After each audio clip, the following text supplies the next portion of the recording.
Hi, my name's Gravy, and welcome to my review of the third episode of the Last of Us HBO Max series. I am recording this review straight after watching the episode, so I don't have any time to think about it. I just wanted to jump, straight into it. No, crazy thought processes, nothing I see online. Just go straight into it. Fully my opinion. If you haven't played The Last of Us, or if you haven't seen episode 3 of the series and you would like not to be spoiled before you do either of those things, I recommend clicking off now and going and watching one of my other videos. I have a bunch up right now and I'm going to be posting more consistently, so there should be a lot of content for you to watch. Just saying. Okay, so now that we're all here, I had a really hard time with this episode. And it's not going to be for the reason you think. So let's get into the breakdown. This is the first episode where we did not start off in 2003 or earlier. There's no intro. You just get into the title sequence and then you go straight to Joel and Ellie, essentially where they left off from last time. They're walking, they're traveling. Are Bill and Frank nice? Frank is.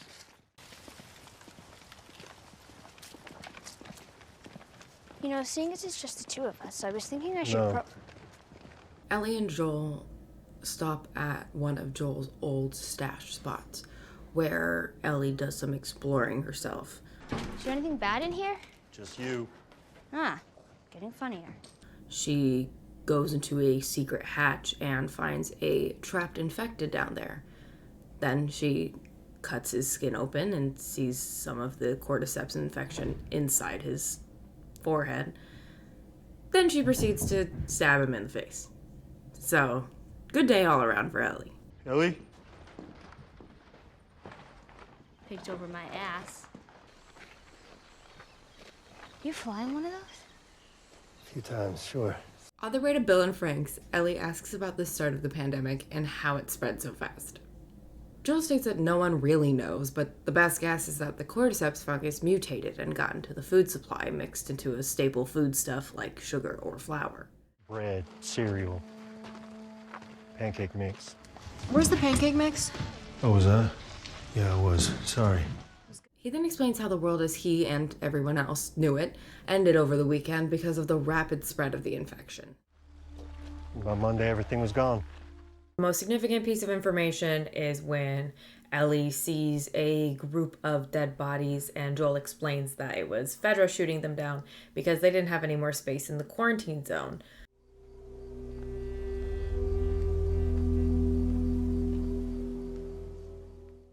I'd kill them. Wouldn't just leave them be? Dead people can't be infected. Obviously alluding to his own past with Sarah and exposing Ellie to a different side of this pandemic that she hadn't realized before. Then we get our flashback. So a little bit different from all the other episodes. Now we go back to 2003. It essentially goes from one of the dead bodies that's in the ditch that Fedra killed, and it travels back to when that person was alive, and it's 2003. At this point, we're introduced to a man named Bill.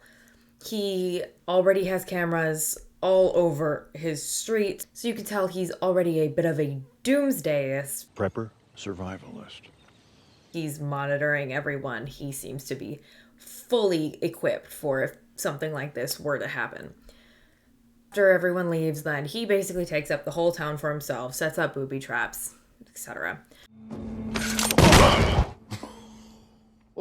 We jump to 3 years later, and he meets a man named Frank. Gets caught in one of his traps. I'm not infected. I'm just trying to get to Boston. From where? Baltimore QZ. Haven't eaten in 2 days. Doesn't sound very long out loud, does it? First, my name's Frank. Oh, yeah? Yeah. Here's the thing, Frank. If I feed you, then every bum you talk to about it is gonna show up here looking for a free lunch. And this is not an Arby's. Well, Arby's didn't have free lunch. It was a restaurant. He brings Frank into his home, makes him a meal, and him and Frank fall in love.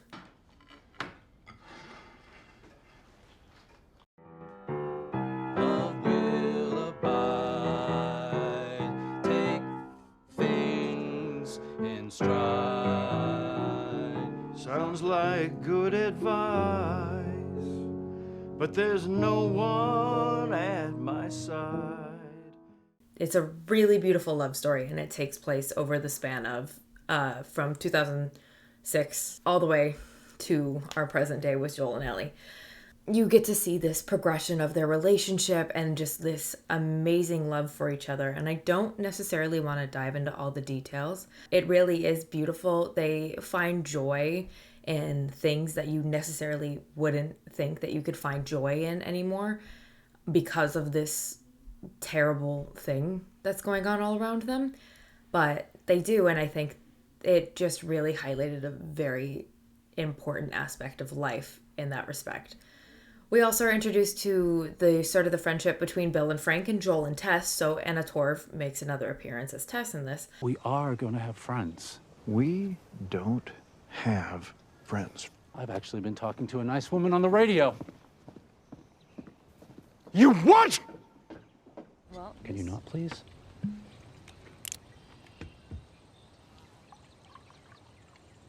I'm the same way. Oh, you're a paranoid schizophrenic too?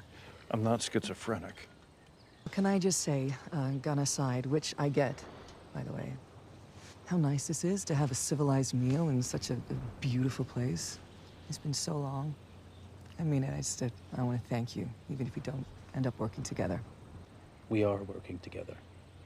You can essentially see the two couples starting to form and the two sides and how the dynamics of both couples. They essentially start working together, exchanging supplies, because even though Bill and Frank's lifestyle is commendable, it's not sustainable long-term without any help. We're self-sufficient here. That fence has got a year on it, tops. Galvanized wire already started to corrode. I can get you 10 spools of high-tensile aluminum. Last you the rest of your life. Lives. So they agree to start helping each other out from now on. We fast forward a bit, and some intruders are starting to attack Bill and Frank's fence.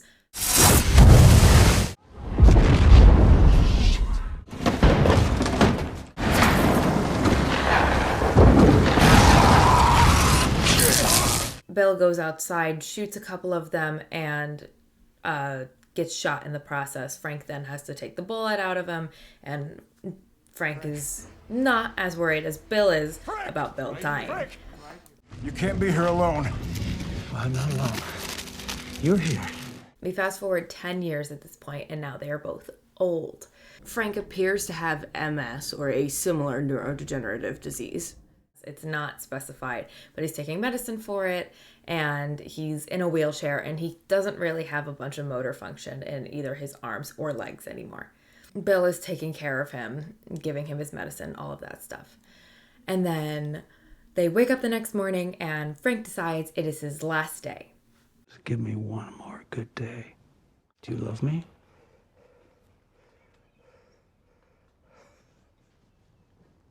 Yes. Then love me the way I want you to. He wants Bill to help him have the perfect last day, so they're going to go pick out an outfit and get married. And then at the end of the day, he is going to put pills inside of Frank's drink, crush them up, and Frank will drink it because he just simply cannot be here anymore. He's old. He's lived a great life, but him being trapped inside his own body is just not something that anyone would want. Go throughout the day, you see them going throughout the day, you see them exchanging rings. It's really just an amazing episode. I don't know how else to describe it, but it does a really good job of showing just like pure love, especially in this scene. They have their dinner.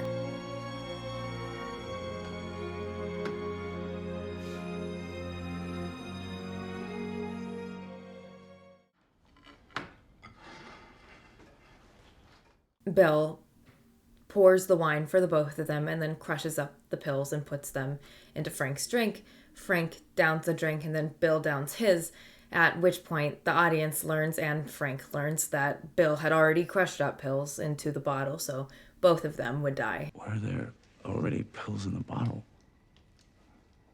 Enough to kill a horse. And Bill explains that he is old and he loves Frank, so might as well go together. And you were my purpose.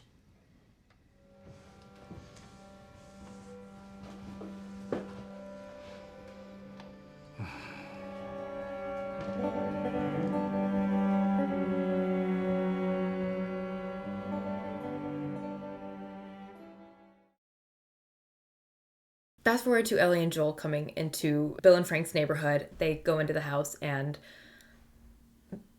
Joel realizes that no one's in the house. Ellie finds a note with some keys, and it is a suicide note from Bill. And it says, "To whomever, but probably Joel." I figured I fell under whomever. Okay, was this. If you find this, please do not come into the bedroom. We left the window open so the house wouldn't smell. Bill leaves Joel the key to his truck. In the note, Bill tells Joel that he can take any items that he needs, as Bill's leaving everything to him. I'm guessing you found this, Joel, because anyone else would have been electrocuted or blown up by one of my traps. And essentially say something along the lines of protecting those who you love. I used to hate the world, and I was happy when everyone died. But I was wrong, because there was one person worth saving. That's what I did. That's why men like you and me are here. We have a job to do. Bill specifically in the note mentions Tess. It's obviously very upsetting for Joel, and he goes outside and he crushes the note. Ellie and Joel go down to Bill's bunker and check the rest of the house for supplies. Dude, No. there's a wall of them. After this, Joel takes a shower. Ellie takes a shower because Bill and Frank have running hot water. While Joel takes a shower, Ellie can be seen snooping around Bill and Frank's house. She finds a pistol in a desk and quickly hides it in her backpack before Joel can see it.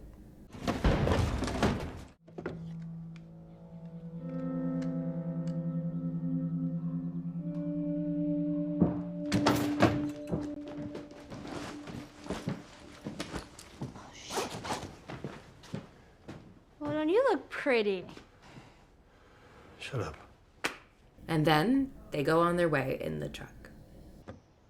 It's your first time in a car? It's like a spaceship.